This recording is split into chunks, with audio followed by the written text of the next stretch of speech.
it.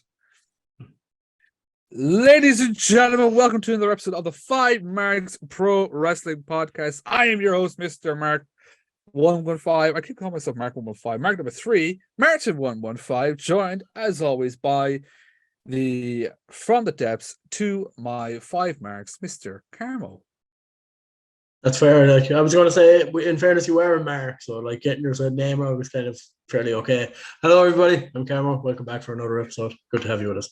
Just the one thing I want to point out as well, right now on the spot: you have not been abducted by Undertaker or Bray Wyatt yet. Touch wood, it doesn't happen. Touch wood, it doesn't fucking happen. We'll see. We'll see. The night's young yet. But we are leading into Scrapper Mania now. And unfortunately, the road of Scrapper interviews is coming to an end, but we're ending on some absolute fucking bangers, including this one. Karma, would you like to, for once, do the actual introduction of the person? And indeed, yes. I'm actually feeling privileged now.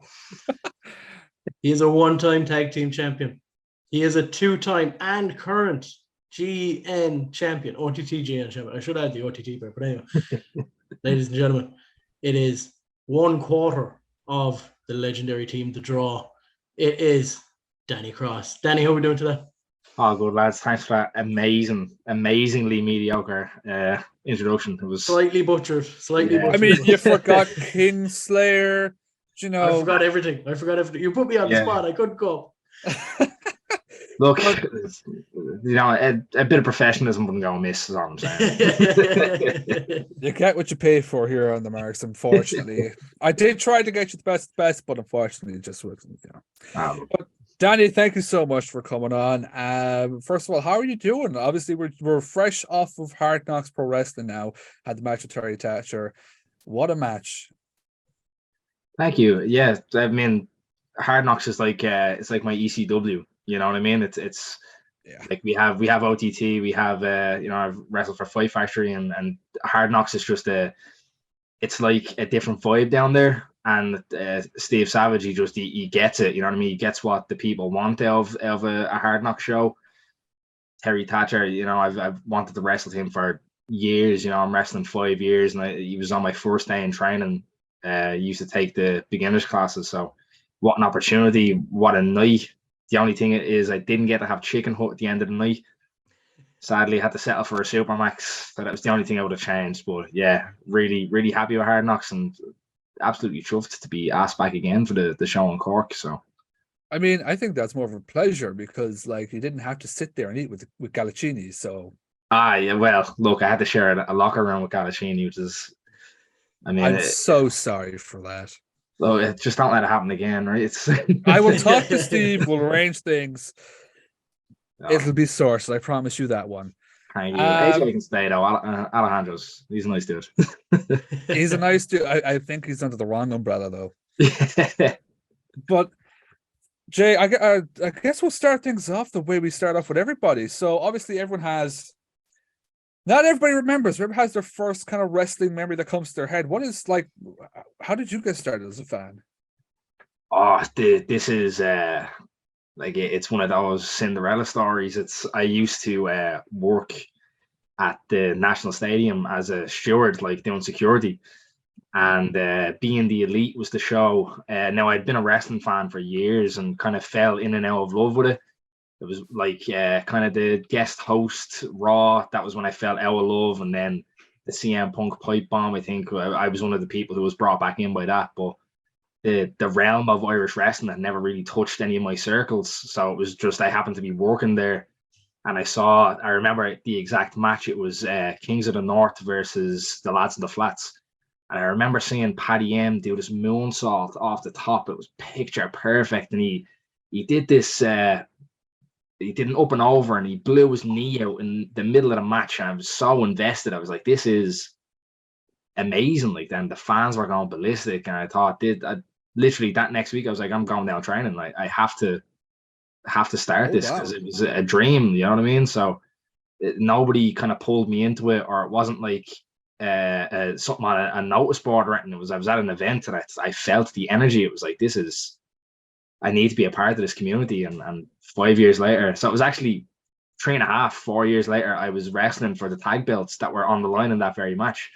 And me and Barry won them. So it was a lovely full circle moment. And me and Barry wrestled for those belts in Scrapper Mania as well. So it was that's my wrestling memory, my story, you know. So was it just a by chance thing? They said, "Hey, look, will you work this show that's happening here in that stadium?" Or was it like, "Oh, can I work that one?" I was just rostered in.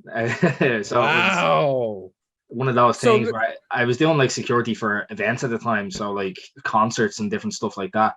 And it was just like, oh, it's a handy few quid. It's only down the road. Like, it's go on and get to see the wrestling. You know what I mean? It was like I had no idea who the Elite were at the time, because that they hadn't kind of broken into superstardom, or like AEW wasn't even a thing. So it was like, we'll go see the wrestling, and then here we are.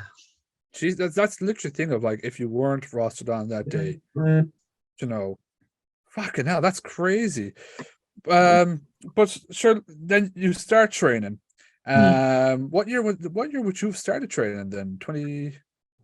Oh, it's sometime around 2017 and 2018, because I had gone for one class and then stopped. This is something that everybody, when they go down to wrestling, will feel. You take a bump the wrong way because you don't know how to bump, and then your neck just gets fucked. Like I was really bad. So I was like, right, maybe I'll just go to the gym for a while. So I maybe 2-3 months in the gym. Then I had been in the gym for like 6-7 months just getting ready for it, because no one tells you that, you know, you have to look like a wrestler. You have to be able to carry people and you know, all the different things that you have to do. So I wanted to be prepared. Ended up sorry, I just lost my you're great. I'm still rattled. Still recovering. Yeah. So I went back then. So it was around 2017, 2018. I think it might have been like September 2017. And then I would have started like training properly maybe 2018. So you kind of started training then around the same time as like Fabio and stuff like that. Did you start training with OTT first, with the School of Irish Wrestling, or did you go like Fabio to the Fight Factory? It's a funny story, and Lee Cleary always tells this story as well. So I went down to Fight Factory because Eva Valkyrie was good friends with one of my friends from my local area, and he was like, "Oh, come on, we give the wrestling a go." I went down wearing black skinny jeans and a t-shirt because I thought, I'm not going to do anything today. I'm just going down to watch. And then it was, go on, get in, take a bump or whatever, or see what everyone else is doing. And I ended up doing the whole class in my black skinny jeans and my Avengers t-shirt. And I was trying to break the ice and trying to be like, you know, be a bit quirky and cool. So we were doing this drill, and LJ goes, here, just stand there. I'm going to push you over. You're going to take a bump. And I goes, hey, relax. These are €40 jeans. But nobody saw the joke. So LJ was just there. He was like, this guy's a dickhead. So that was my first class in wrestling. I never went back. And then I ended up training with MSW, it was called at the time, in Ballyfermot, literally around the corner from my house.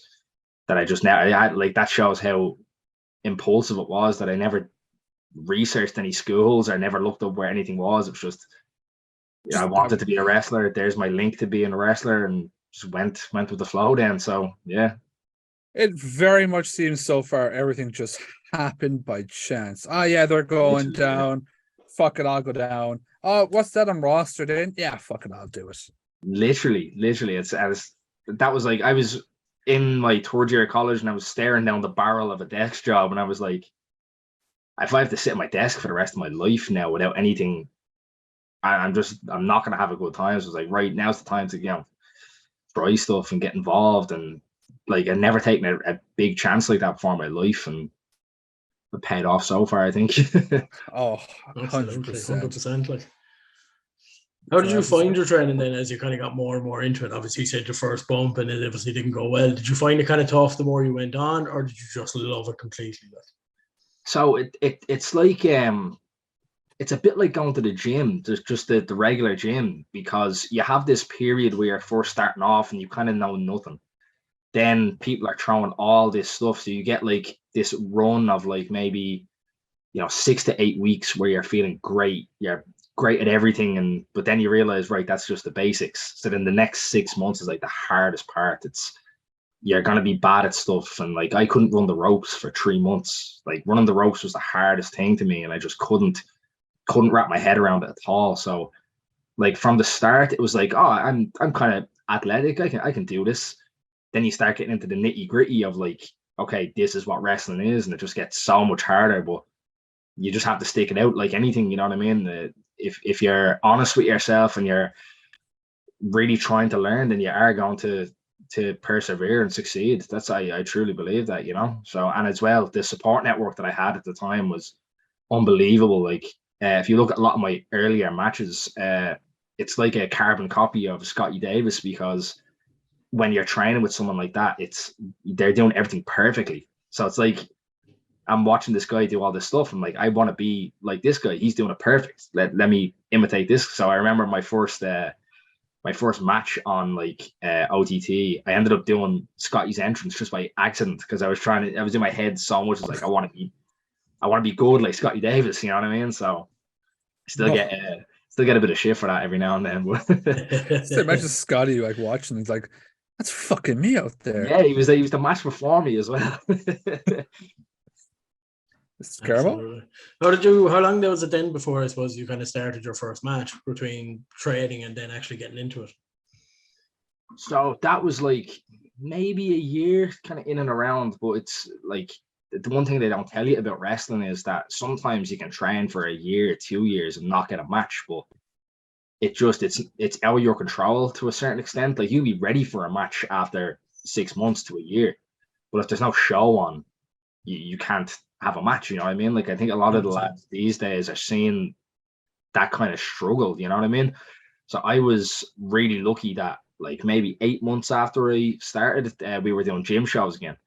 So I had a nice little run of gym shows, and then I was booked up north to do like the similar kind of like starting off kid shows and stuff like that. So really, really lucky that I started so early. And I think that's one of the most important things for wrestlers, is just getting out there and repetition and, keep going at it. So I was absolutely blessed. And to be in there with some of the people I was, it absolutely could not have done it without them. You know what I mean?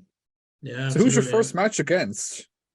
My first match was a gauntlet. It was me, Alex Grayson, and Limo against the Fabulous Nikki. And I had, I think, maybe 2 minutes in the ring, and then I was pinned. Oh, So that was fun though. It was one of those things where I was like really nervous, and then I was like, "Oh, I have 2 things. It'll be fine." you get through it, and you'll get done, and you'll be happy, and that's that. Yeah, exactly. And I was wearing E Lucha gear, like the old Mystico tights. So I went out looking like Sin Cara. Oh no. Oh, I am not I'm such an anti-Sin Cara person. It's unreal. So was I, but I needed tights. Needed something to get over. As long as you weren't jumping around botching.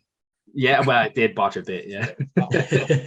I wasn't even stepping into the ring with Fabulous Nikki. Obviously, Fabulous Nikki has years and years of experience. Like, especially being your first match, did you learn stuff off it? Like, totally. So, I say this all the time to anybody who will listen. The Fabulous Nikki is one of the most underrated wrestlers on the island. If you were looking at him and someone didn't tell you, you would swear it was Shawn Michaels in someone else's body. He's such a professional, and like to be in there with someone who's so calm and like that. I think I had a singles match, like the show after that with Fabulous Nikki. Kind of, I had the least amount of time in the gauntlet, so I was like, right, you get the match in the next show. And just the simplicity of it all and how comfortable he was, it calmed me down. You know what I mean? So that was like an absolute dream first match. And anybody who's watching wrestling today will know the Fabulous Nikki is one of the top workers on the island. And I think even you can extend that to Brit Rest. I don't think I see anybody who wrestles like he does and how good he is. You know what I mean? I'm a huge fan. And the entrance music as well, the Selena Gomez just gets the crowd up every time. I love it. Did you need that as well in the ring? You know, those people that can calm you down. You know, I don't know if you've ever heard the D'Lo Brown tell the story of him and Owen Hart. You Yeah. know, he was super nervous going into the match. You know, he was messing up everything. So Owen put him in a headlock and said, "You need to calm down." He goes, "I really can't. I can't. I don't know what's going on." So what did Owen do? He goes, he unlaced his boot at some point. And goes, "Loose your boot." How's my boot untied? He started ribbing him in the ring, so he calmed down. So once he was calm, he was like, "All right, let's do this." And they had a perfect match. So you need that in wrestling.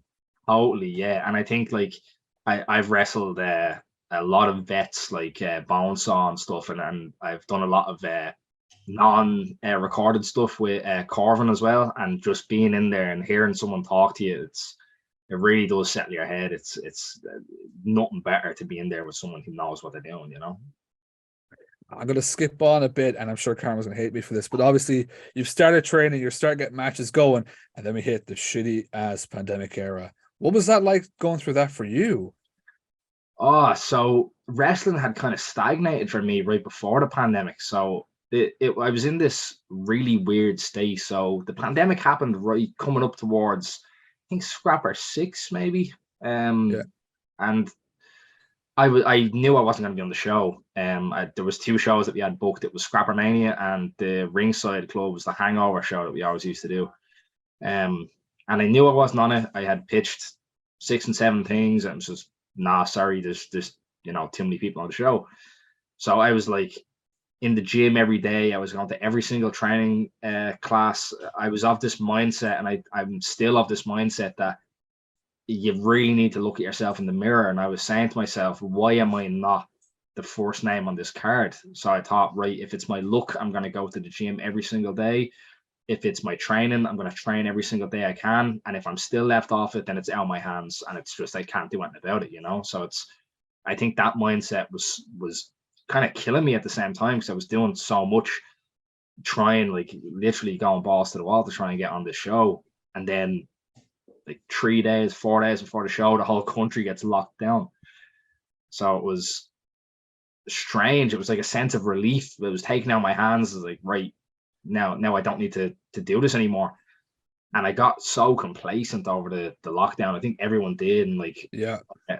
someone said it to me, it was like, it's so weird that it's just you in a room. You're locked off from the world. Your only friend is your phone, because that's how you keep in contact with the world.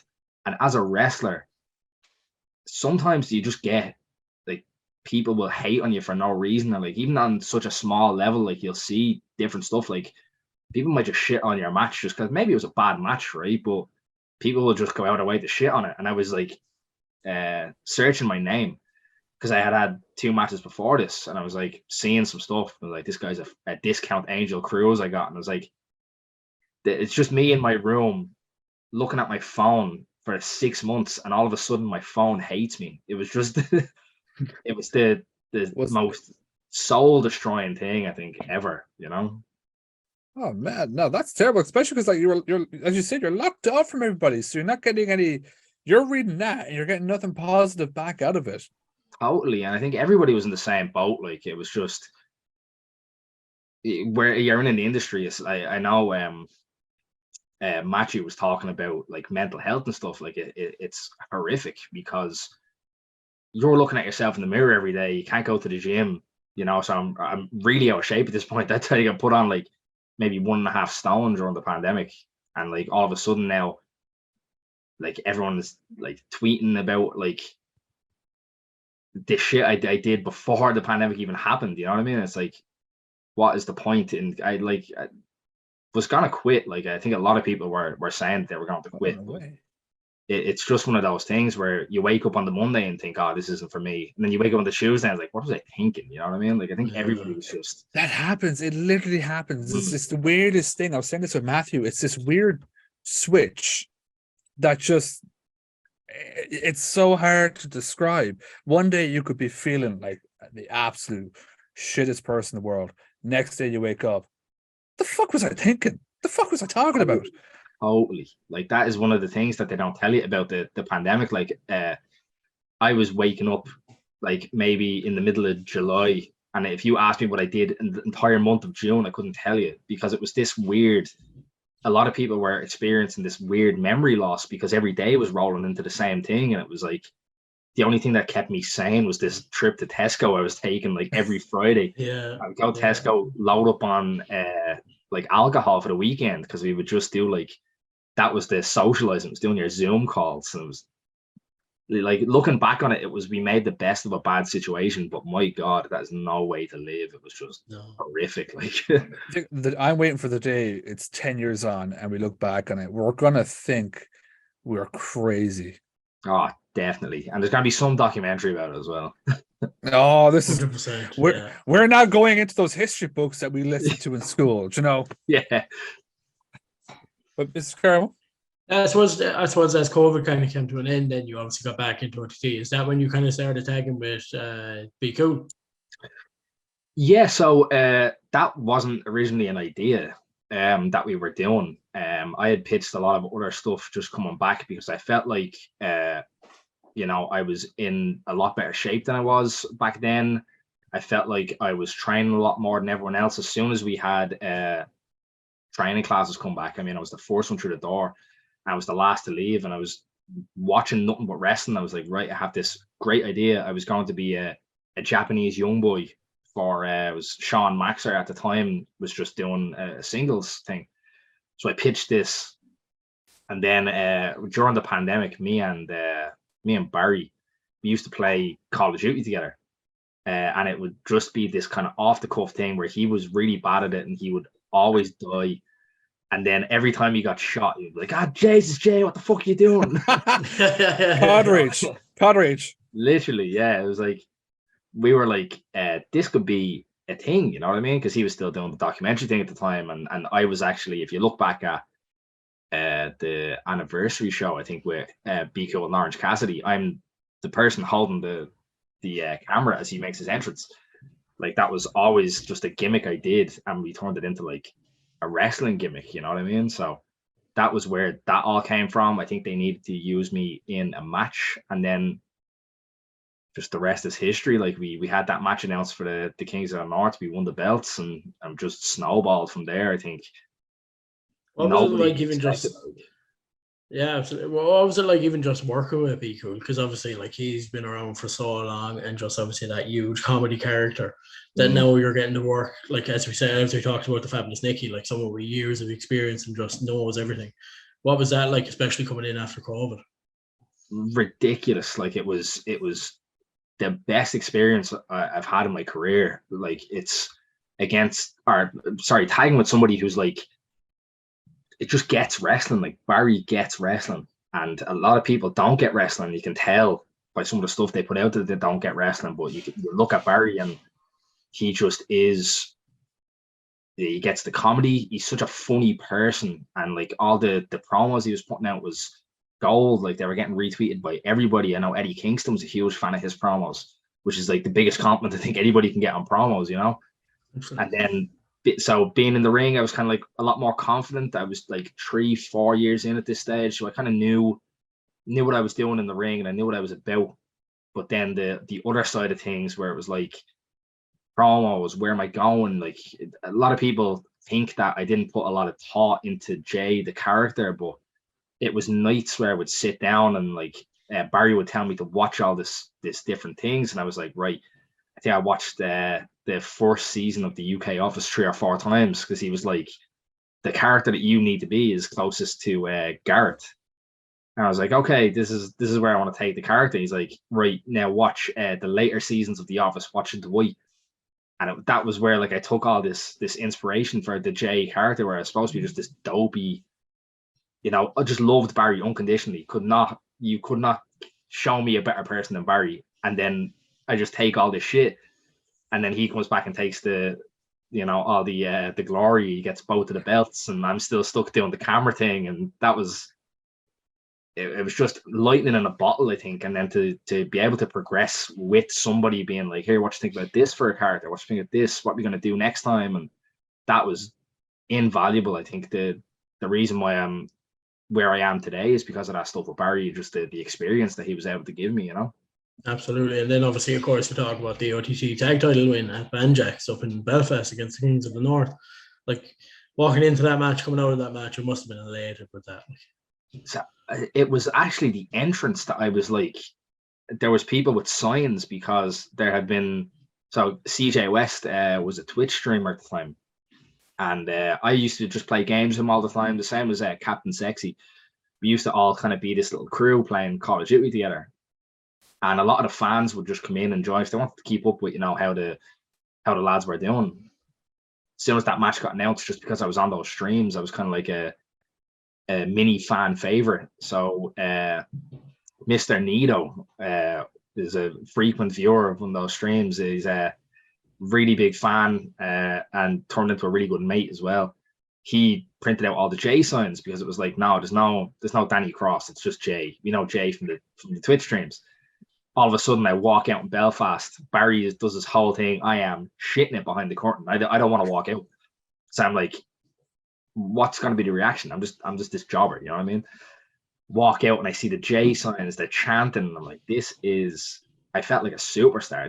That was the best moment of my life. You know what I mean? It was like, this is what I've been waiting for. This is what Danny Cross couldn't get. You know what I mean? This genuine connection with the fans, and I loved it. And then coming back as well, like the pop that we got for the win, and just how happy everybody was, and just so much stuff coming out of it. It was getting fucking happy even thinking about it. I love that all that came from Twitch, of all places. Like, because like obviously so many wrestlers streamed and stuff like that, but like no one ever, it never really, brought anybody kind of up or stuff like that. But in fact, it brought you up. Yeah, literally. So there's a lot of people who we kind of used to slag a bit, so Twitch was supposed to be like to supplement your wrestling. You know what I mean? Like, oh, you haven't seen me for a while, so here's my character on Twitch, And Captain Sexy was the king of that. He was still Captain Sexy. He was just playing Call of Duty instead of playing wrestling like he used to. And then you look at guys who we used to raid Kip Sabian after the streams. Kip Sabian was not Kip Sabian. He was just himself.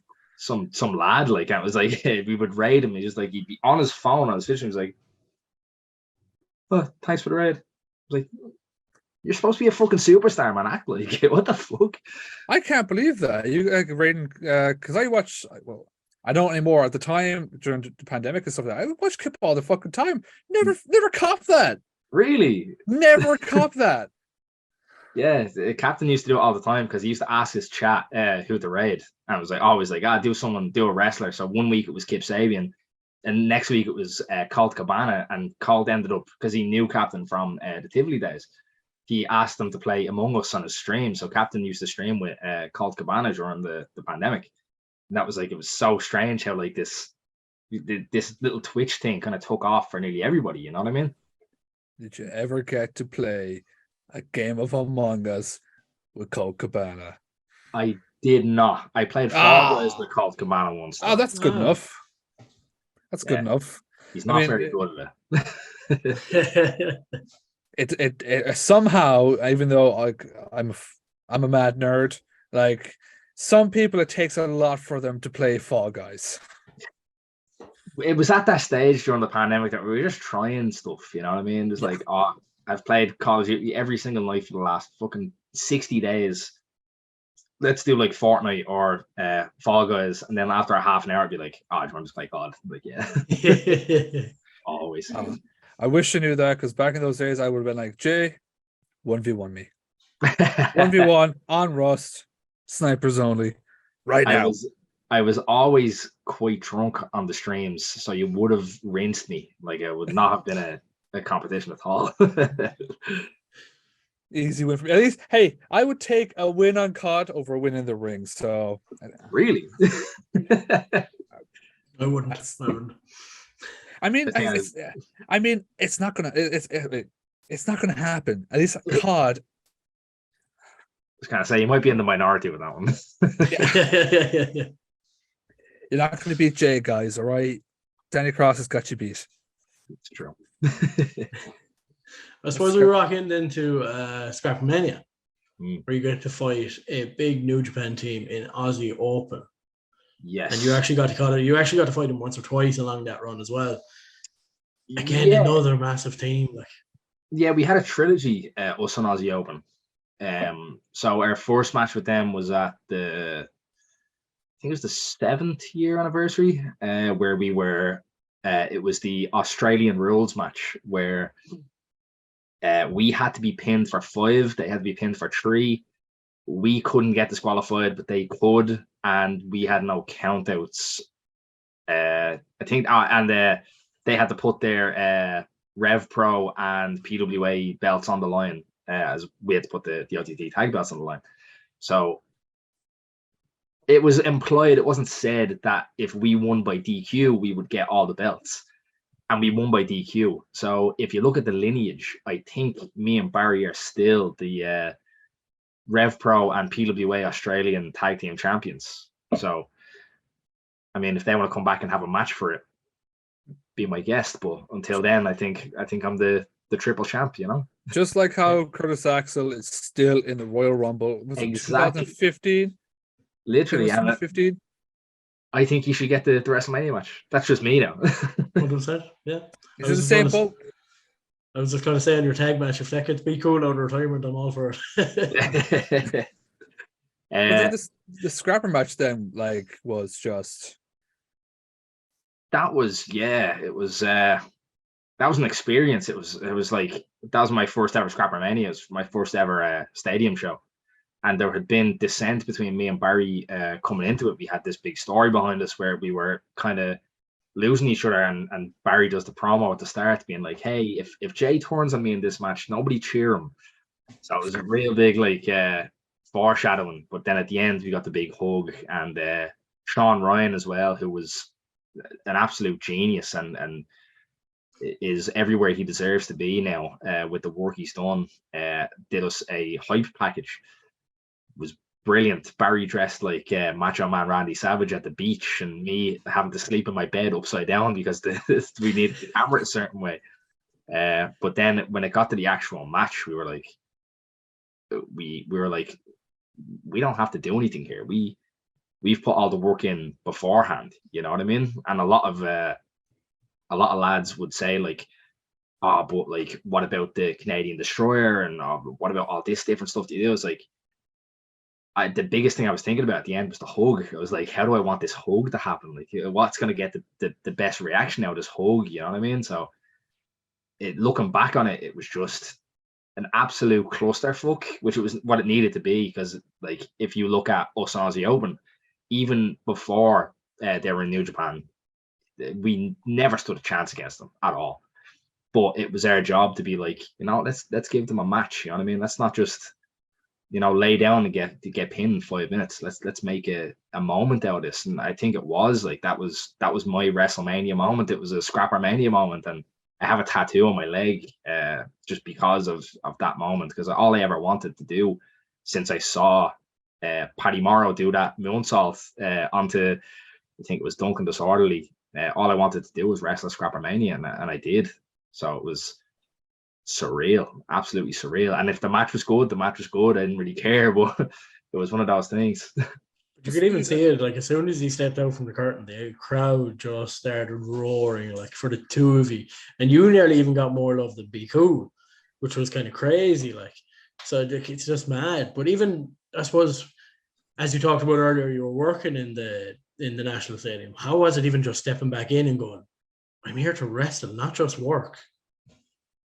That is the biggest turning point, I think, in my wrestling career, where I was like, I'm always going to be humble. I just think you're better off just doing the work in silent, and, you know, the results will show for themselves. And if people are saying good things about it, it's like, all right, thanks, I appreciate it, but can't let it go to your head or anything like that. But then I was like, right, this is Scrapper Mania. I am coming out of curtain fighting for the tag team championships. Like, this is huge. And I thought, all right, now's the time to really capitalize on what we have here. It was this genuine connection with the fans. I was like, let's fucking go. You know what I mean? It just it's like adrenaline. It just goes straight into your soul. And just as soon as we got out of curtain, I think if you watch the entrance, I go over to the side, the left hand side, and just scream at some lad.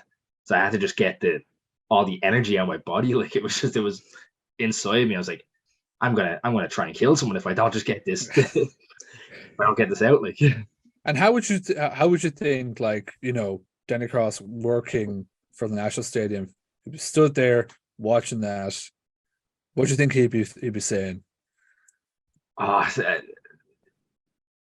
I don't know. I think he'd be quite happy. But when I looked over, so it's a family business of security. So I looked over to where I used to work, this little hallway that I used to have to guide people up because it's that ramp in the National Stadium where everyone was slipping on. So I look over as I'm up on the turnbuckle, and my mom was actually in the same spot that I was in. She was working at that that spot. So I was like, because for me, it was never about being proud of myself. My granddad was like, he raised me, and he always used to tell me, he was lying. Obviously, he was like, oh, I used to wrestle with Big Daddy and Giant Haystacks over in the UK.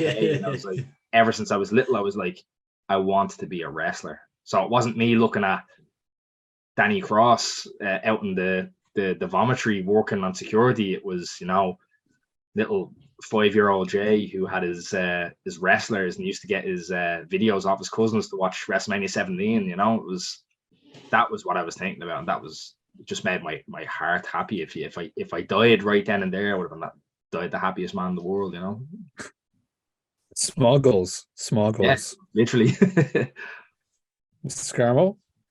I was just going to say then, so you probably head into Poetry Slam, I believe it is, where obviously Be Cool fought Sammy, and obviously for the retirement match, which obviously Be Cool lost. What did that kind of leave you in the situation of? Did you kind of worry about your career from then on? Obviously that Be Cool was gone. Yeah, like, I think you always have to, I don't want to say look after yourself, but you always have to trust yourself and know that if one thing comes to an end, you can keep going and capitalize on what you've done.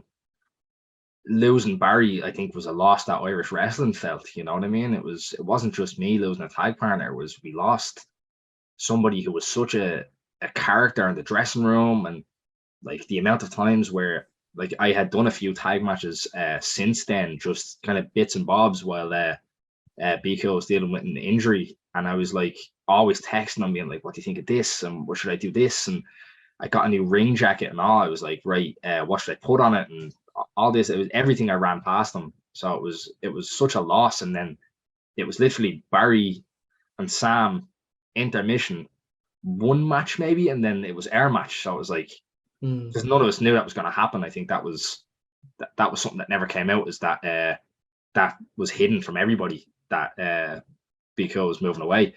So it was a shock. Right, gather yourself for a few minutes. Now you have a match with X Division champion Speedball Mike Bailey. It was really like thrown in the deep end. And I think if it wasn't for Session Mont Martina, who was one of the pillars of not only Irish wrestling, but I think me as a person, she helped me through so much, especially during the pandemic, and as a coach and someone who's just done everything in wrestling, just being there, being like a rock. And like, that was just, it was hard going straight from losing someone to going out and wrestling. But honestly, I couldn't have done it without Martina. She is top of the pops, and there was no one else I'd rather be in there with other than her. Absolutely, and she's obviously one of the biggest stars in Irish wrestling overall, and you can see how she's represented it even in ROH, AEW, and beyond, like, which is massive. But I believe that was the same show that you actually won the GN title. Yeah, so it was kind of, must have been like such a mix of emotions throughout the whole show, like. Yeah, it was, because there was a lot happening on that show. Like, it was the debut of the Social Elite as well, and me and Matthew would have been training together for maybe 2-3 years at that point. So I was chuffed for him. Limo as well, who I think is one of the biggest characters in OTT and just doesn't get the recognition he deserves. He is so good. He was also making his debut with Paddy, and it was that I was peeking out of the curtain and watching the boys, and then you go back and like, oh, I want to see Barry and Sam, and then it's like, oh shit, I haven't called my own match yet. I was like, it was one of those hectic days, and I think everything just kind of fell into place. Then at the end, it was just this mix of emotions that there's an old saying that like your emotions are like a pint glass, gets filled up with all these different emotions, but the one that you feel the whole pint glass is the one that gets put in at the end. So I think I was like happy, sad, angry. Then at the end, it ended on such a high that I was like, this is fucking amazing. I was made up for everybody who did the show, and everybody who absolutely knocked it out of the park. I was just so happy that we were like a family again, you know what I mean? Because we lost a bit of that during the pandemic because we were so distant. But that's probably one of my favorite shows, just because everything kind of fell into place, and winning the belt's not that bad either. It's always an extra bonus onto an end of a show. Like. Yeah. But I don't know now if you remember this match, but then you went into the Irish School of Wrestling where I think you defended. It was August. What do you remember the day? What it was? It was the August show, anyways. Something, yeah. And you defended your belt. That was actually the first night I'd ever seen you wrestle. Really? Live ever. I'm so sorry if you listen, but I don't remember who you actually fought. Don't remember his name. It was Bad Boy. Was it Bad Boy? Yeah. Bad Boy was a lucha wrestler. He's really good, from Spain. But watching that, again, the belt was online. That was, even then, that was a first great introduction to actually seeing you live for the first time. I remember having this clip on my phone. It's you doing a 450, and I swear to God, I've watched this many times. Your legs are, you know when they put the lights up above the ring? Yeah. That close you are to smacking that. I was like, oh my God, how did they pull that one off? Yeah. And then that leads into yourself versus the Snake at Fight 'Em All. Yes. Title for title. Sammy versus Jay, which is, I know the Irish wrestling lads had their awards thing there, but if you talk to Mr. Emmett, who's one of the marks here, that's his match of the year. You versus Sammy. That was a great build. Great build. What was like actually, we'll say, it starts off, I'm just gonna stand up for my tag team partner and get revenge, and then get into that show and putting on an absolute stellar. Thank you. That is literally, I think it's tied between my favorite match. Like that was like the crowd, and I took out the draw backstage, and I was like Stone Cold Steve Austin. I burst through the curtain. The first thing I did was a dive. It was so perfect.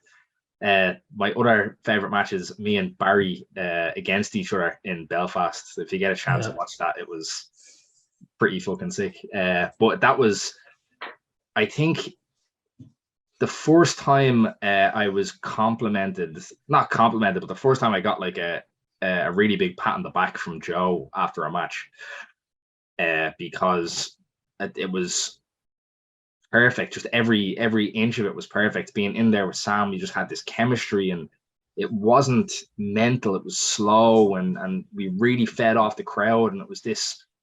It's so easy to be a babyface when someone is that good of a heel, and I think that's what Sam was saying about me. It was so easy to be hated when he was against someone who had this babyface fire against them, and it was the build, and the first time I had ever done like a solo promo without someone there to hold my hand. It was this kind of perfect storm of everything that was happening, and we thought we were going to be the main event, but we weren't. But I think we kind of went out to steal the show anyway, and sometimes that's not the best thing to do, and I'll hold my hands up and completely say that. Oftentimes I try and do that, and I will really fuck myself and the show and everyone hates me.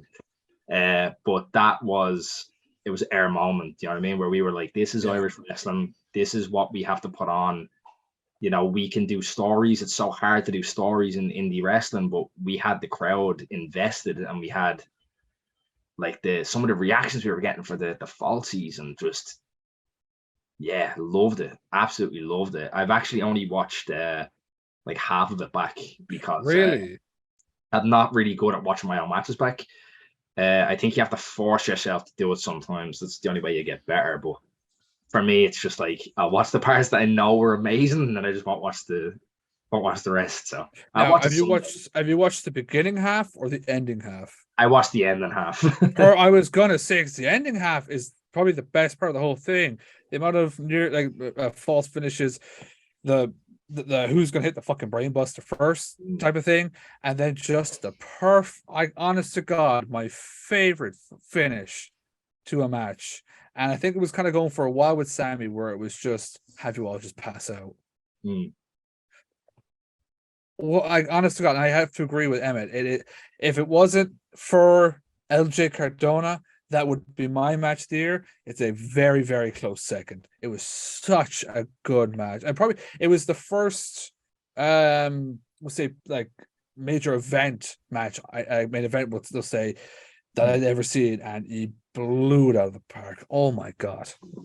Appreciate that. I really do. Thank you. I like honest to God, congratulate that. But then then you drop the GN title to the Snake himself, Mr. Sammy D. And I think that then leads us into the 8-year anniversary. And it was like a 6-man tag that leads into a triple threat. And he played that so damn well. I remember going in like, oh God, I hope Jay starts off with the draw. That would be brilliant. You're obviously the first to come out. Massive pop again, work in the National Stadium. And then the draw come out, and I think everybody just went, "Oh no, he's fucked." Yeah, that was surreal because I was the first person out of the curtain on it was the 8th-year anniversary, but it was still a stadium show, so first out of the curtain. The exact same. I was riding this, babyface fire that I had from me and Sam. Burst out of the curtain, like get everybody up, and then the draws music hits, and the air kind of gets sucked out of the room with this ooh, it was really good. Even seeing the two boys making their entrance together was like a bit daunting because it was like I'm kind of in here on my own. You know what I mean? It was weird. And then like being in there with Damo and Darius and Warhorse as well, who's huge in the US Indies as well. That was amazing. Our cameraman Matthew Macklin actually said it was the best opener that had ever been on a stadium show. And I was like, when I think of the openers that have been on the stadium show, it was such a compliment to get. You know what I mean? And then I love that concept of the golden briefcase match where you turn your 6-man into a 3-way. It's like I think they did it before, and LJ and Scotty were the two Irish lads around, and I thought it was amazing, and they played it off so well. I think Shane Strickland was in that match as well. Can't really remember where it was, but what a concept. And then to get the briefcase in the end was just top of the pops. I think it had everything, that match. Like, you had the fun in the 6-man tag, and then once Damo, Warhorse, oh God, was it Malik Darius? I think was it. Yeah. Malik Darius were gone. It was instantly like this. Oh shit! Everyone looks to Jay, like, oh my God, he's fucked. And then the lads tried put you up into as far as they could in National Stadium. Everyone thought that was it. Come running down, break up every attempt. And then, as they say, all it takes is one moment, and you got the win, you got the briefcase. It literally had everything. Highs, lows, oh my God, it's just spectacle. Yeah, it was literally, and like, as soon as we finished the 6-man, Charlie and Adam started putting the boots to me, and then threw me up into Rose Ed, and it was kind of like, oh, I needn't tell you, like, running down them stairs, like, it's so dodgy anyway, but when you're gassed, you're legging it down, you've got 3 seconds to run down. Must have been like, what, 30 flights of stairs? Like, it was ridiculous. And then the two lads as well are just absolute professionals. I couldn't ask for 2 better lads to be in there with Charlie and Adam. So that was fun. That's up there, I think, with my favorite matches. And then ladies and gentlemen, the night's not over. Joe Capre versus Sammy D. I'll let you take this one, Carmo. Joe Capre versus Sammy D. Obviously, Joe was just getting on the upper hand. Seemed like, actually, no, Sammy was getting on the upper hand. I do apologize. And then that music hits. You're the best around. Out comes you with the briefcase into the ring. And just as you get ready to hit Sammy, you turn and hit Joe. And I myself and Martin were both in that stadium that night. And when I tell you the energy got sucked out of the air, no one knew what was happening. Everyone was shocked. What was going through your head? I was terrified, honestly terrified.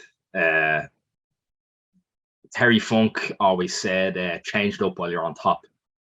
Now, I didn't think I was on top, but I think I was probably as far as I could go in terms of how I was taking Jay as a character.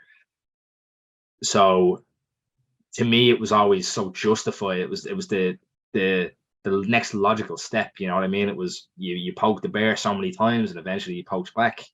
And the whole story of me and Barry was like, Joe hates us. Joe does not want to see us succeed.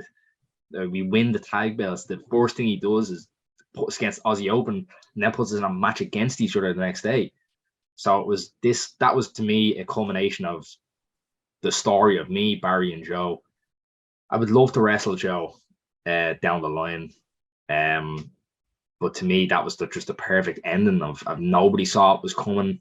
Yeah. It was such a big stage that everybody was shocked. I was getting the first, because I used to get the Jay chance. Now I was getting the "fuck you, Jay" chance, and it was a different perspective. You know what I mean? And then I had just aligned myself with the biggest faction that OTT had ever built. You know what I mean? Like this, no faction in OTT history.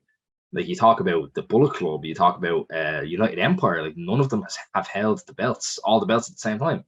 And it was only one belt that we didn't have at that exact moment, but we had a contract as well, which was a golden ticket for the World Championship. It was nearly better, you know. So going through my head, it was like, this is the start of something really special. Like I knew when I joined the draw that this was going to take off. Like this is going to be the next big thing. You know what I mean? I'm pretty sure I have a video that I'll hopefully edit into for the people that weren't there, but it was like no one saw it coming. Everyone's like, this man was the biggest Be Cool J person. And I can tell you, if you go back and watch it, actually, for the people listening, you can actually see him. He's in I think it's the right hand side, third to the front. You can see him just. Yeah. He was gobsmacked, but it was such a moment. Just everyone is just like, Jay's turn bad. What? Because no, like, as you said, it's better to do it when you're on top and everybody cares, you know. Yeah. And I think the first time that we actually got to see Danny Cross was then the next night. Mm-hmm.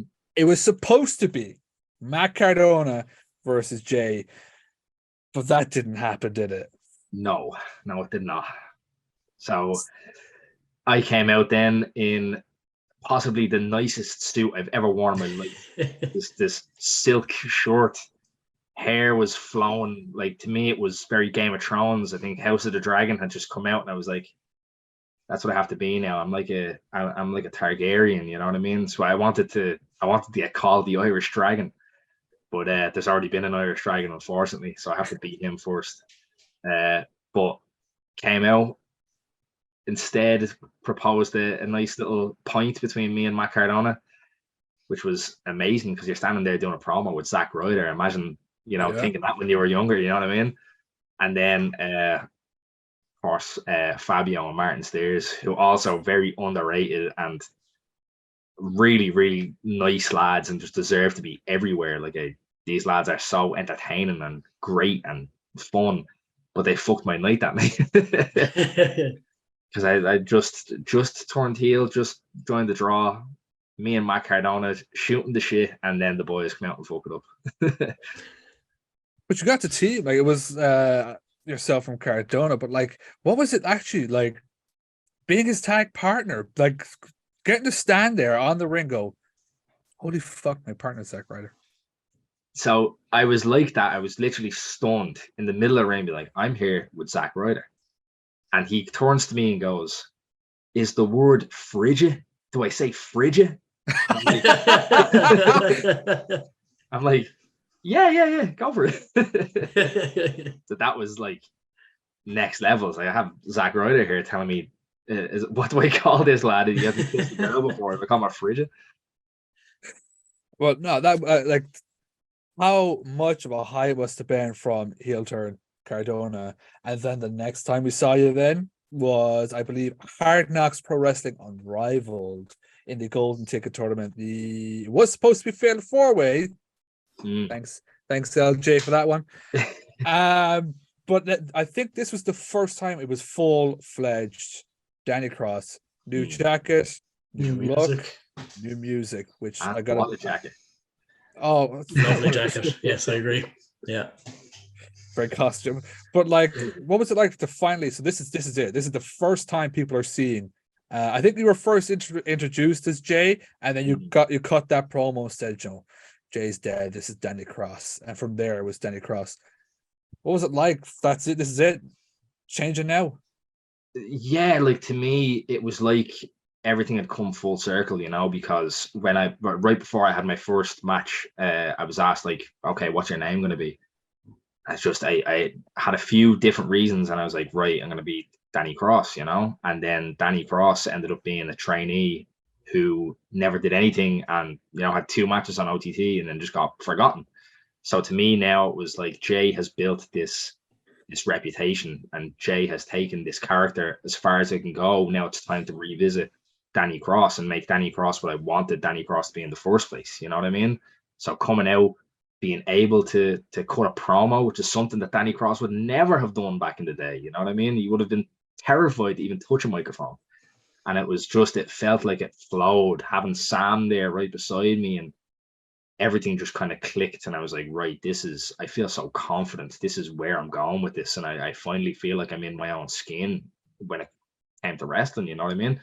Like I was Jay, and it was fun being Jay, but now I am the real deal. I'm a professional wrestler.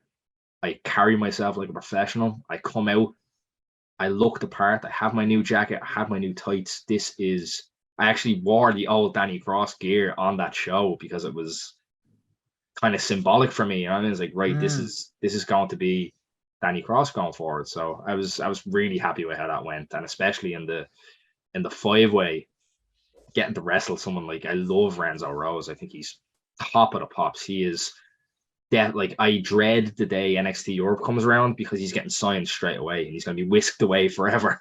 Yeah, and as well, Bittersweet Josh is so you can't ask for a better look. You can't ask for more charisma. The guy is like The Rock, And then Butch Armstrong as well. Butch Armstrong, I wrestled Butch before down in Phoenix, and I love Butch. I think his character is so funny. He gets it as well. Butch Armstrong gets wrestling. It did like a really like awkward spot as well. It was when he was doing all his towel spots. It got you up. You flipped over, and I don't know if I don't know what the landing was supposed to be, but it was nasty. It was like bam on the face.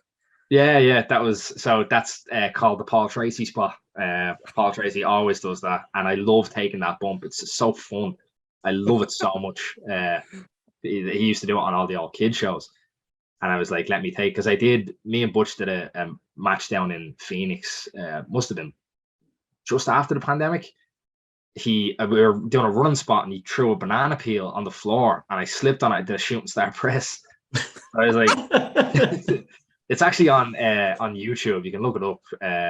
It was a hardcore fatal 4-way, but ever since that spot was floated out to me, I was like, oh, Butch is fun to work with. Butch is going to be really But the one thing I was happy about was the new tights, because I swear to God, every time from the moment I first saw you at the Irish School of Wrestling, you lost a letter every damn time I saw you. You had the full name, then the Y left, then the A left, and it was just J. As long as I had the J, then it still made sense. That was the Joe hated me for that. Hated me for that. They do really. And was it just like falling off from matches, or was it falling off just from washing it?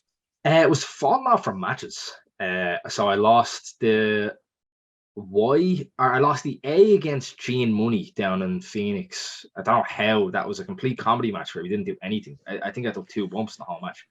I walked the ropes singing Backstreet Boys. I lost it there. And then the Y, it was so like it was coming off. It was coming off. I ripped it off myself, tried to glue it back, and then it looked awful, so I had to rip it off again. So that was just, I think that's a good tip to any wrestlers. Listen, have 3 or 4 sets of gear just on the go, or else you have to go back to your old Danny Cross gear. just in case. But again, I gotta keep on the new topic, like the new entrance theme song, "Are You Mine?" It's so perfect. That is so. It was one of the lads who trains with us. I wanted it to be "Go with the Flow" by Queens of the Stone Age, and it was the same vibe from "Are You Mine," but it fit more into like what the draw was kind of about. These like from Crawl, it's this kind of guttural guitar riff, Stranglehold. The boys use it. It's this it builds this sense of dread. Then, and I wanted something that like it kicks in and it's like right. It's still this kind of dark indie vibe, but you know what you're getting. Like I'm still athletic as fuck. I'm still gonna do the ranas. I'm still doing a 450. I still do my moonsault to the outside. I think that's your music should really tell you something about yourself. You know what I mean? And that was to me just it fits so perfect. And what a song as well. Now I was actually talking with Emmett today, who is another member of the podcast, about the song because he was. Yeah, he absolutely loves that song. I think on the album, it's his favorite song. Like even at the last Hard Knock show, he was there screaming it in the crowd, singing along to the damn thing. And I'd never heard it before till the first Hard Knocks. So like I was saying to him, like, God, for Jay now, it's such a song where because I was like looking at the lyrics, like, God, it's very much a song as well that's like talking about possibly turning on something someday. And I was like, it's fucking perfect for him. Fucking perfect. And I didn't even cop that. He didn't either. He goes, but the song's actually about this. Where'd you get that from? I was like, I was listening to it, looked at the lyrics, I was like, God, it's perfect. It's about turning. It's a happy coincidence. But then for OTT, the Christmas party would have been the first time, big time, that Danny Cross would have got a time to shine, which again wasn't a very nice time for the fans, was it? Not particularly, no. So it was in the complex. It was supposed to be, and it did happen, LJ versus Sammy for the GN title, which everyone was worried about the stipulation, which was a special guest referee. The one man that regrets not going to that event, Mr. Carmo. Would you like to talk about why did you not regret not going to that event? I actually wouldn't like to talk about it, but since we're here, I will. What actually made it better was that they played it off so well. Obviously, Martina came over first, and then Joe, and then obviously the big pop for Be Cool, who made his return. And no joke, I've watched that match like 12 times since it happened. No joke. Like just the pop alone gets me. And then the match that they had was just so good. And I think you can see how Be Cool just added so much to that with the quick counts, bringing in LJ and so on and so forth. Just goes to show how much of a wrestling genius he nearly is. Like Totally. But obviously the match went off. LJ picked up the win, and straight away turns the rat. I suppose Be Cool goes to help LJ, and just as he turns around, there's yourself, Danny, ready to cash in the briefcase. Yeah, I mean, I always had really high hopes for that briefcase. I thought about cashing in on Scrapper Mania, world title, see me name in lights. But then it was this opportunity to keep the belts in the draw and also interact with Barry, because me and Barry hadn't interacted at all since I had turned. So it was this, will they, won't they? I wasn't going to do it, then I was going to do it, and then it was Barry was there that day, and it was like, right, let's make a deal here. And it was surreal to be on the opposite side of Barry, because usually it's, you're laughing and joking with him, and then when you're against Barry and you're the heel, he's making a laugh and a joke out of you, and it's like, I want to laugh so hard, but I can't because he's being a prick to me. But I love you came out with this like psycho look, just like you knew exactly what you were doing, and he has no choice about it. Yeah. I looked him right in the eye, and I wanted to cash in. He wouldn't let me. I pushed it in his chest again. He said no, he wasn't going to let me cash in. And LJ hits me, and then all of a sudden Barry wants to cash in. So I guess, it's a small bit of heat between Barry and LJ then, because it's actually Barry's fault that I won that match. So yeah, true. Yeah. That's very, very true. Like, it's like when you were 100%, he wasn't going to do it. then Barry sticks his nose into some business that he shouldn't be doing. He should be done, yeah. LJ takes a loss, and you would become the 2-time GN champion. Also puts me 2-1 up in terms of matches that me and LJ have had. He beat me in Wolves. I beat him on the Ringside Club day one. And then I bet him in that 2-minute match for the title. So I'd like to take a commanding lead now at Scrapper Mania, make a 3-1 Jay. So I mean, see what happens. Absolutely. It's gonna happen. It's not. It's gonna happen. I didn't want to give an exclusive away, but yeah. But obviously, after the cash in, I think the next show wasn't Homecoming. There was another show before that, wasn't there not? Yeah, this is when I don't think I've had a singles match since that. No, I have, but not on an OTT main show. We had one against the Sam on Contenders. Yeah, the Sam. Yeah, that was it. That is genuinely one of my favorite matches. The Sam is such a character. I think from talking to him, he is. Oh, he has something there. His mind doesn't work the same way all of ours did. When we first see the face paint, we're like, what is this lad on, and where can I buy some? You know what I mean? Yeah. And he backs himself to the hilt, and he's in the gym. Like he takes it so seriously, and I'm so impressed. I'm so happy to be part of that development that he came into an open day that I was helping doing the training for. It was like me, Scotty Davis, and CJ West were helping out doing this training. We see this guy come in, says he's moved over from Italy, and he's lit the world on fire. And I love that match. That's one of my favorites. Able to show a bit of character, you know what I mean? I tell you, like every interview, he has been brought up, he has been praised, and he didn't believe it. Like we had Dennis on, and Dennis spent 10 minutes praising him. He goes, "No, he didn't. He did. Like, go look." He's just he gets it. He really does. He gets his character. Oh my god! Like, if honest to God, if other than the draw, Sammy, yourself, Adam, and Charlie, he might be one of my favorite people in OTT. Totally understandable. He has that. The fans will leave a show thinking about the same, and that's what you want, and that's the biggest compliment I can give him. Like even we're going into Homecoming now, so I'll say this: like just the Santino reveal, the way he pulled that off, the lead to the big pop. Nobody could have done it except him. Nobody. Literally, him and Renzo. We'll have to give Renzo some credit. I already give Renzo so much credit. Renzo is. If I had to pick a wrestler to be in OTT right now, it would be Renzo, because he's. I wish I could find out how he is as good as he is and get his brain and bottle it and sell it to people. He is a genius, an absolute genius. It's because he's the Italian Elvis. Literally, yeah. And he also is really bad at managing the sideburns. He keeps getting skin fades. Yeah, only skin fades, and then tells them no. It just stops there, and it's just like, what are you doing? He shaved them off once, and that's why he never gets them done again, because he's afraid he'll lose them. But we lead up to Homecoming, and it's supposed to be for 2023, three of the biggest nights for OTT. And we kick things off night one, Wolverhampton. It's the draw versus, I gotta get this right, Trent, Man Like Doris, Omari, and Dan. Mm-hmm.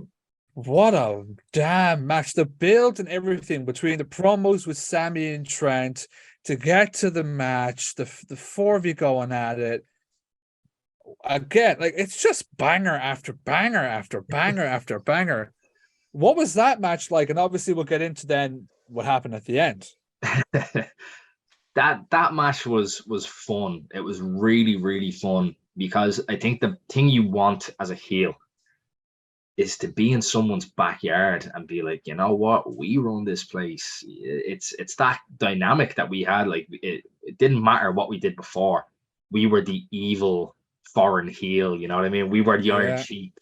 they were Hulk Hogan. It's a tale as old as time. We come out, the four of us looking great and jacked, and we come out all dressed in our brick coats. We walk to the ring. Sammy does the promo. I was on top of the world. I was like, this is the reaction that I was praying for. Then Trent comes out, and being in the ring when you hear that 10, 9, 8, 7, 7. Fuck Trent fucking 7. You get goosebumps because the setup over in Wolves is ridiculous. Like, it's like a WWE house show. There's LED screens everywhere, and there's fire and smoke, and you come up out of the ground, and like your LED screens all over you. And then you just hear Trent's entrance in your chest, and it's like, fuck, what have I got myself in for here? And then the boys jumped us from behind. It was just chaos, absolute chaos, but the best kind of chaos. And then the best kind of chaos led to absolute nothing but chaos. Yeah. With a couple of absolutely crazy spots. But IKEA made a good bit of money that day. Yeah. I think it was Homebase he got the doors from. But you get up and you do, I think it was was it 450 to the outside. Yeah. So like, I know people are saying that they can see exactly what actually happened, because honest to God, watching it, I can't see. Was it just your head just hit the ground straight off the bat? Yeah, so I went up. So I love to visualize my matches and see where I'm going to be at a certain time. And if I walk through it like that, I'll be able to pinpoint where things might go wrong. One thing I didn't do was walk through the 450 spot, because I knew like this just needs to be a close your eyes and pray moment, because no one ever teaches you how to do a 450 through a table. So when I got up there, I was like, why didn't I run through this beforehand? Because usually when you're up on the top buckle, you have like two sides that will like stabilize you. You can have one leg on one rope and one leg on the other. I was standing both of my feet on this little tin turnbuckle bar, and I was wobbling so much. I was like, I do not have my foot in here. Like, I cannot do this. So I took another second. I set myself, and I goes, right, here we go. Tuck your chin and pray. Did the 450, hit it perfect. I was like, the best connection I could have got. And then because we were elevated and I went through the table, I went forward, because that's where my momentum was taking me.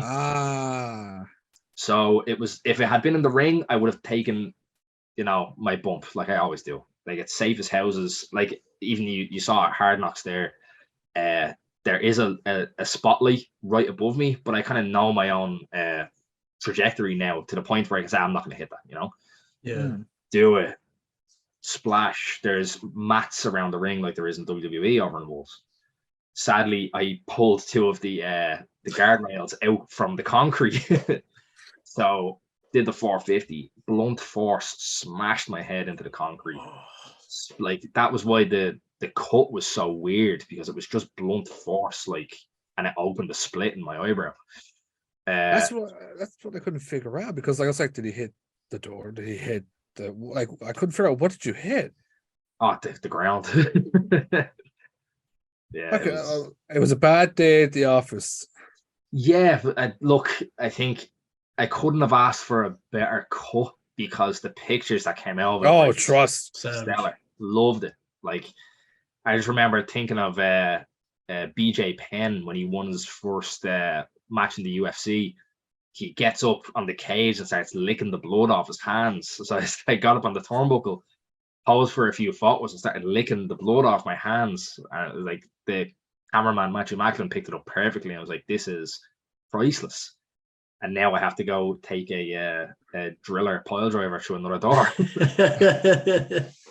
What was even the reaction though when you kind of, I suppose, got yourself back in order after you hit the ground and just even noticed that you were kind of bleeding and that what had happened, really? Yeah. So Foxy is one of the best refs, I think, in wrestling. He's you always want Foxy in there, which is that's kind of all I can say about it. But he's telling me as I split myself open, he's like, "That's really bad. We need to get you out of here." And I'm like, Foxy, you can't. I need to finish this match. I'm sorry, you're not taking me out of this. And he's trying to talk me out of it. And I was like, no, I need to finish this match, because to me, the show must go on. To me, it was just a gash. You know what I mean? I didn't like see it. I had no mirrors. I knew I had rattled my brain a small bit. I was like, right, I taken this driller through the table. That's all I have to do left. And I remember getting into the ring, taking a door with me, and I was so not spatially aware that when I tried to get the door off my head, I nearly hit Sammy in the face because I have no idea what's around me, and I was just so dazed. But that was the first time, thank God, I was ever had a head injury in a match. I don't want to say concussed because I did pass all the concussion tests in the hospital. Yeah. They never diagnosed me with a concussion. It was more so a preventative measure that I was taking off those shows because you never know if you're concussed or not. You know what I mean? So, and I'm very thankful to the crew. We had great medics that night. Joe and Foxy and CJ West and Adam Maxted. We went to the A&E together. He injured himself in that as well. So I kept telling everybody I was so like full of adrenaline and knew how cool the spot was. I was like telling everybody, he's like, hey, it's Love Island's Adam Maxted. He's my tag partner. Yeah. So just saying. A great time. Well, then obviously that leads tonight too in Dublin, which was supposed to be yourself, Sammy, and Adam versus the Kings of the North. Obviously, the four of you all come out. You've got your draw gear on, and it's revealed that Danny can't fight. He's concussed. Adam could fight, however, he's broke his bollocks. Just shoot, yeah. And then it was like, we're not going to fight tonight. So it was the Kings of the North come out and call, say what they said. Pretty much was calling you all bitches. And then looks to Charlie, you going to fight? Charlie says, yeah. All right, let's fucking do this. Were you a bit disappointed that you get to do that match? Like, what was it like watching the match? Because it was a fairly good opening to Homecoming. Yeah, like I'm always disappointed when I can't wrestle. Always. And I had a tour with just a kind of like a kid show company the week after, and I had to pull out that as well. I've never pulled out of a booking before through injury ever, so I was heartbroken. But I think it was the right call in the end. I still to this day say I could have done it. But Charlie, an absolute professional, did double duty that night. And I was the reason why I was in my gear is because literally up until fans started walking through the door, I was fully convinced, like, I'm wrestling tonight. I'm there's no way you're gonna try and pull me out of this. But I think it's one of the things that they say about UFC fighters as well. It's like sometimes you have to be saved from yourself, because I could have taken such a bad knock and I could have ended up in brain injury. And I'm still quite young, I think, in terms of wrestling, so I'm glad I wasn't let do it, but I was fully prepared to go that day. You're better safe than sorry. Like I said, you're still very young. There's still so much more you could do. It literally take one bump that night and it could have been, no, you cannot do this anymore. Like, I had 9 stitches in my eyebrow. I think I don't know if you can see it, but still quite visible there. Yeah. But I was afraid it never would have happened, but I was afraid that I would, take one bump and my stitches would just explode and I'd piss blood all over the new canvas and I'd be, dead, then murdered. We've had this mere days and you've already fucked it. Literally, I was like, that's the reason why I'm being pulled. I just don't want to fuck the canvas. But I think then, obviously, you got pulled off that show. At that point, we had Terry on, and it was announced it was going to be Hard Knocks Unbroken, Terry Thatcher versus Danny Cross. Yeah. That, obviously, we're literally, at the time of recording, fresh off that. It was past weekend. Again, an absolute another tremendous match. Yourself and Terry, I think you went on for about 20-25 minutes, maybe a bit more. Yeah, about that. Give or take. But like, oh my God, I know we were talking about this at the show. The crowd were alive the whole time through the whole match. Like, you really had everyone in the palm of your hands. Yeah, we were actually quite afraid. Well, I was afraid. I wasn't really talking to Terry for the day. So we thought that Steve Savage should have been the main event because this is Limerick. It's his hometown. they were fighting for a belt as well. So we were like, this, you know, the crowd want to see Steve. We were like, how, you know, as a wrestler, I'm going out thinking, how do I get this crowd back? Because they've seen what they want to see. You know what I mean? And fair play to the lads, Galachini, Sam. They kind of warmed the crowd for us because with that style of match. You know what I mean? And I'm a huge fan of that style of match, and I love the stuff that they're able to try and do. And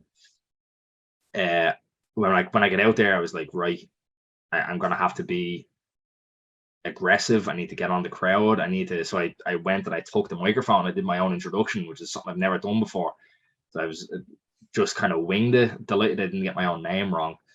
And then I knew, because me and Terry have this chemistry, you know what I mean? Like we've never wrestled before, but I've always known like I would have a great match with Terry Thatcher, because he's just one of those people that you can just bounce off and just be, you know, get in there and feel it, and would this work, would it not work, and just have this great dynamic, you know. And as well, like usually when I'm wrestling, because I'm not that big, you know, usually it's someone bigger than me. I kind of have to limit myself, the amount of stuff I can do.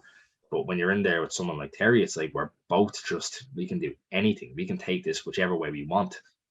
We did the elbow drop off the balcony, and even like just all the stuff that we did, and some of the rope stuff that I never get to do anymore. The rope walk, that's the first time I think I've done the rope walk in maybe 4 or 5 shows, which I love doing because it's one of my big spots. Yeah, just love it. And that made me really fall in love with Hard Knocks and Limerick, like the whole scene down there, because we did a seminar the day before. Sammy D took a seminar, and just getting down there, training in the gym, and seeing those people who were training with the day before go out and have really, really good showcase matches on the show. It was just so, it warms your heart, you know what I mean? And I cannot wait to get back to Hard Knocks. It's so fun. The vibe, I just cannot. It's such a different energy. Like as you said earlier on, it's like almost like ECWS. Like Unrivaled was great. I told people Unrivaled was great. Go back, watch Unrivaled. It was a great show. But Unbroken was just 10 times better. Like everyone, start to finish, was just alive. Yeah. And I think that's that when you have a good crowd, the show just benefits from it. You know what I mean? 100%. Like, and it's when we hear the reactions for Steve and Sam, it was like, oh, this crowd's amazing. And then it was like, they're amazing for Steve Savage, the hometown boy. How do we keep this up? But then every match is getting that reaction. It was like I don't know what they were putting in the water, but on a Sunday at 9 o'clock, I've never been that active before in my life. You know what I mean? So you know, you imagine these lads out for a drink, just watching a wrestling show. I was like, how is this crowd not tired? And it make my entrance. The crowd is amazing. I've never seen it, because like I've been to WrestleMania. I've been to a good few shows. I've never seen a crowd from one start to the very end still roaring, shouting, everything. It's never happened. Like Hard Knocks is just something different. But I don't think I told you this on the night. This goes in with the whole being a mark stuff. Right here, that's the kendo stick used in the Sammy D Steve Savage match. A bit of history. Yeah. That's the last thing that'll ever hit Steve Savage's head in Limerick.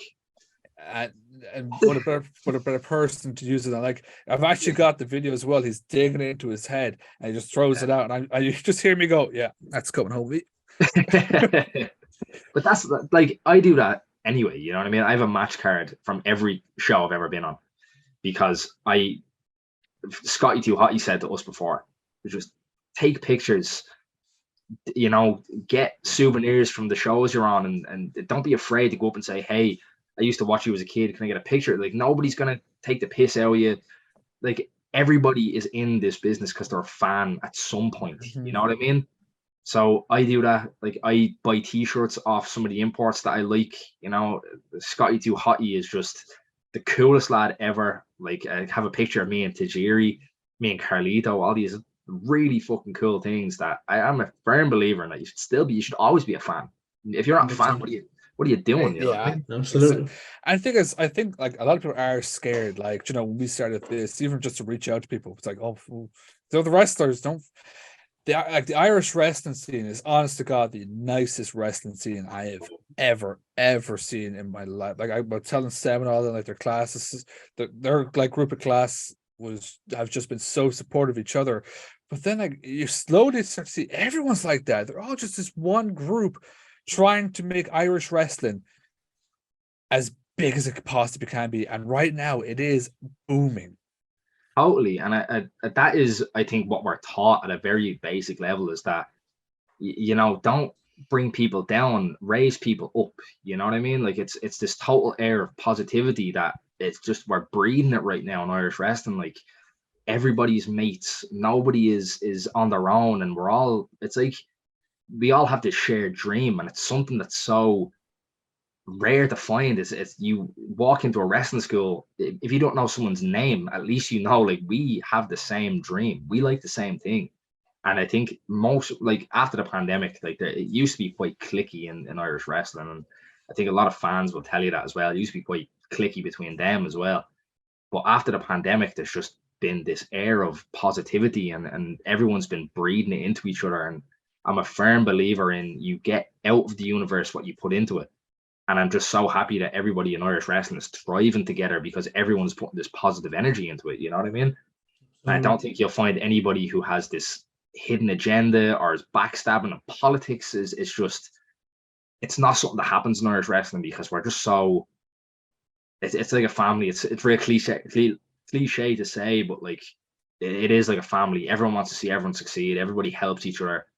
And like some of the people who have helped me are like Session Mott Martina, as I said, has been instrumental in my career.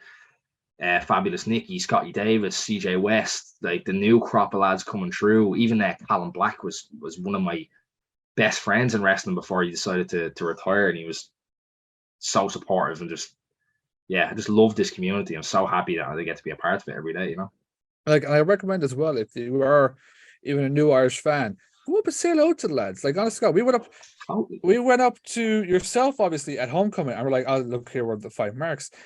And you were just like, oh, that's this shot the time. I was the mark. Yeah, what? Yeah, what? It was still us. I was like, because like the one time it ever happened, I was working and some guy comes in and he's like, I know your voice. Do you do a podcast? I was like, yeah.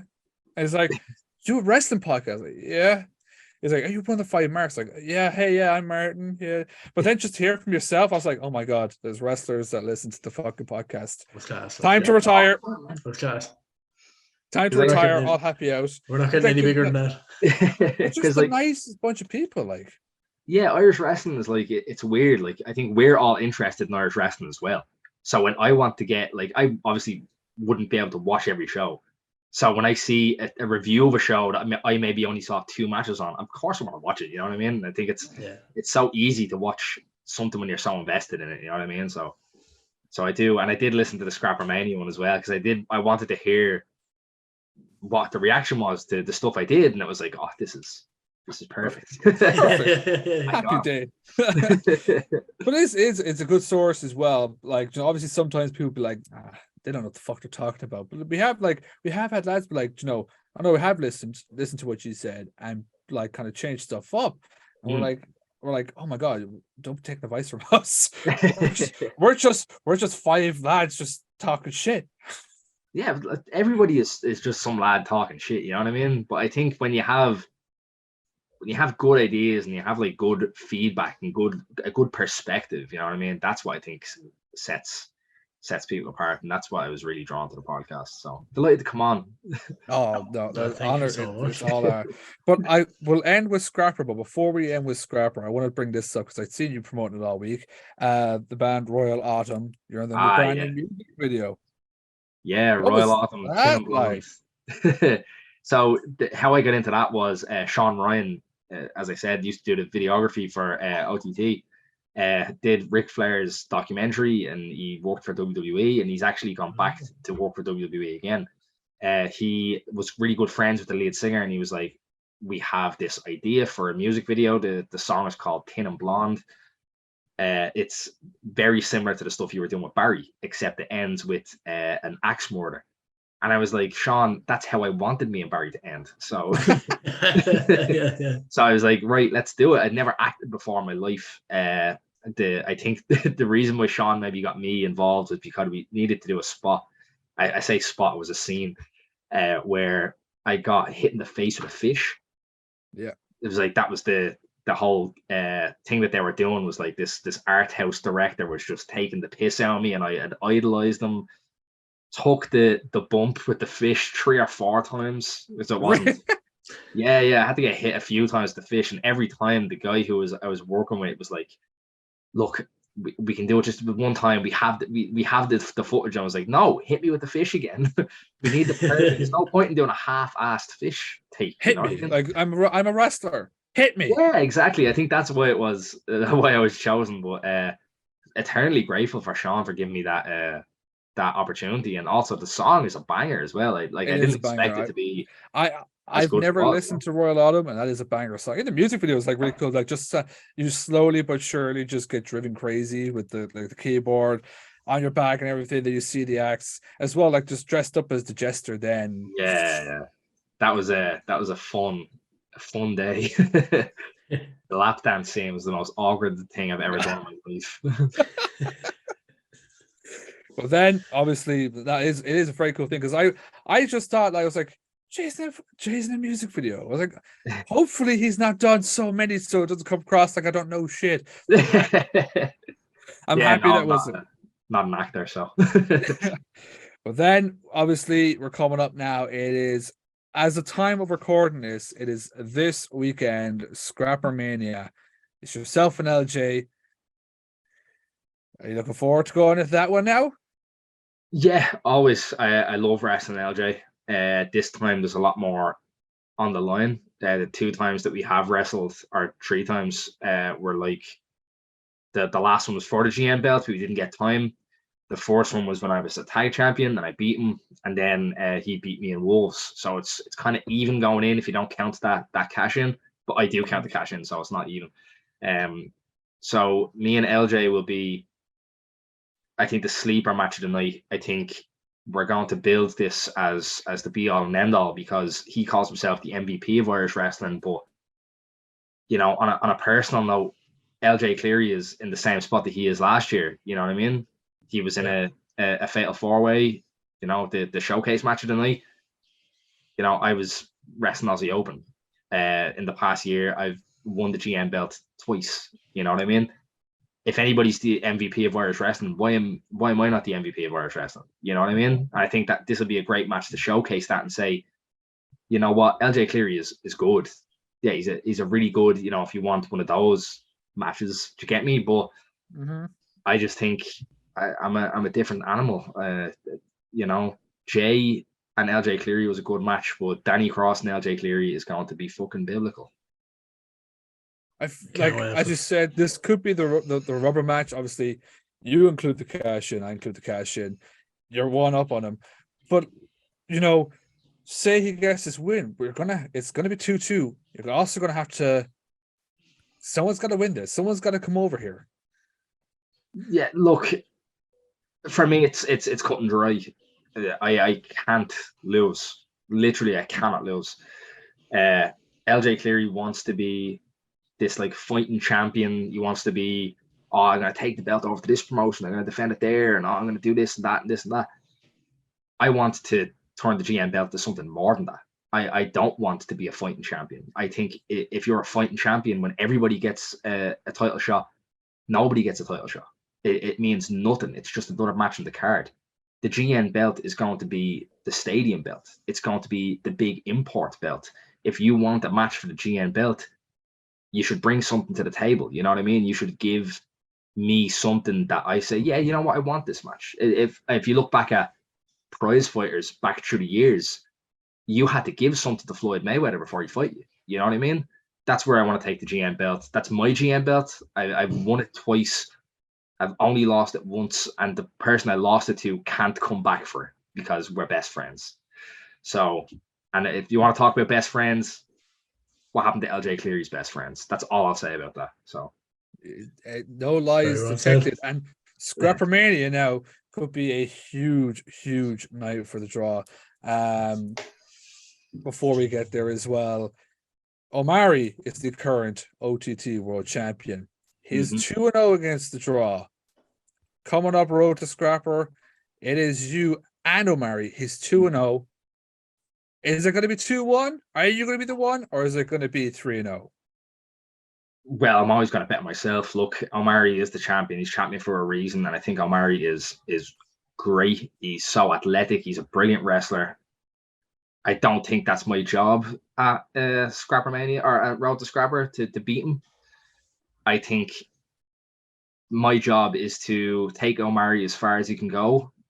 If I win, that's on me. I now have such leverage over that belt, and maybe we can even we might be able to work out a deal to do something with Scrappermania and make it a 3-way. That would be my dream scenario. But right now, it's all about the draw. It's about turning us into the most dominant faction that OTT has ever seen. We are one belt away from that. So if I went into the business for myself, kind of shit's all over the draw, but I'm in the draw 100% more than I'm into the belt. And it could happen this weekend. All that's missing is this goal right here, OTT world title, and Sammy could bring that home and the draw run Irish wrestling. Not that you don't already, but you really prove the draw run Irish wrestling. Cements it. It confirms everything. It's ceremonial. And what happens from there then? Like Joe can't be in control of OTT. The draw. I think the end goal for the draw is NXT Europe. I think the draw want to use OTT as a stepping stone, just like a lot of people have. And I think, look, I love OTT as much as the next person, but we can't. If WWE open up NXT Europe, that's the goal for all of us. And I think we would take the belt and leave. That's the cold, hard truth about it. We run Irish wrestling, but we don't have to run OTT to run Irish wrestling. We can run it from somewhere else, run it from somewhere sunny. You can bring the Undisputed down as the top faction. Put yourselves on top. Raw on top, baby, always. Well, that was Mr. Danny Cross. Carmel, any more questions? I'm going to finish it off as I always finish it. What are the goals for 2023? 2023, wrestle as much as I can, as often as I can, and stay concussion free. That's pretty good. That's the main one. Yeah. That's the main one. That's the main one. But it was a fantastic 2022. It is already starting off to be a fantastic 2023. So much on the line this weekend at Scrappermania. Danny, good luck with the LJ match. I don't even need to wish you luck. You're taking the gold home. The draw are going to run OTT. Couldn't have said it better myself. And what a t-shirt. Oh, thank you very much. Somebody's not worried about that. Thank you so much for coming on the podcast. Absolutely brilliant. And we look forward to having you again. So, Mr. Carmo, you know what time it is. Danny, thank you so much for coming on. It's been an absolute pleasure just being able to sit down and have a chat with you for as long as we have. Can't wait to see the draw take all the gold at Scrappermania. But until then, we've officially been the 5 Marks Pro Wrestling Podcast. And for this week, we are ding, ding, done. Perfect.